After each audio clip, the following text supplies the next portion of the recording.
So what's up mga ka-action, muli naman po tayo nagbabalik sa ating panibagong video, panibagong reaction mga ka-action, mga kakamping.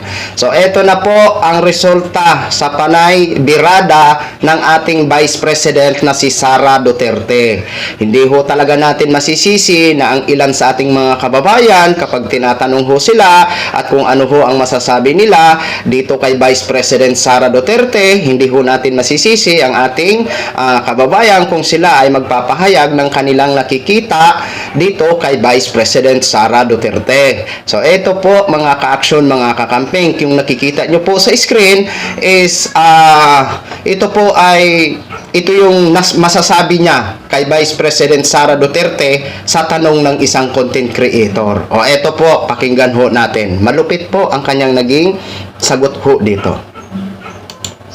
Alam mo, may tanong po ako. Si Sara Duterte po pala yung bawat kay PBBM at sa mga kongresista kung ano-anong binabato mga paninira. Tapos po, siya po, hindi niya sinasagot ang mga akusasyon sa kanya na may matibay na ebidensya. Ano po masasabi niyo doon? God bless kay Sara. Sara, alam namin kung ano yung mga ginagawa mo. Sara, alam namin yung stabilization mo. Sana iwasan mo na. Huwag mong pinag-aaway ang mga Pilipino sapagkat ang mga Pilipino ay mga taga-Pilipinas. Kung hindi mo mahal ang mga Pilipino, huwag mo kaming sisirain. Kung gusto mong sirain ang sarili mo, huwag mo kaming idamay. Ano masasabi niyo doon sa mga akusasyon sa kanya na hanggang ngayon hindi niya sinasagot? Dapat sagutin mo na, Sara. Yun ang pagbigyan mo ng pansin. Huwag kaming mga Pilipino.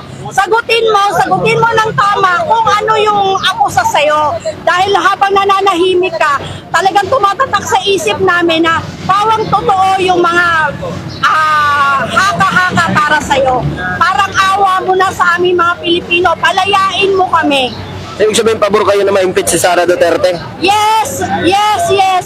Yes, yes, yes. Gusto ko ma-impeach si Sara para matahimik ang Pilipinas. So yun po ang naging sagot o mensahe niya sa ating Vice President na si Sara Duterte. Ngayon, itong ating mga netizen, hindi ho natin sila masisisi kung ang kanilang mga saloobin ay sinasabi nila ang totoo na naririnig nila, nakikita nila kay Vice President Sara Duterte. 'Di ba? Oh, ito na nga ho ang sinasabi natin. Ito yung magiging resulta sa panay birada ni Vice President Sara Duterte. Dapat nga kasi dapat magtulungan ho sila kasi sila ho ang mga opisyal ng gobyerno.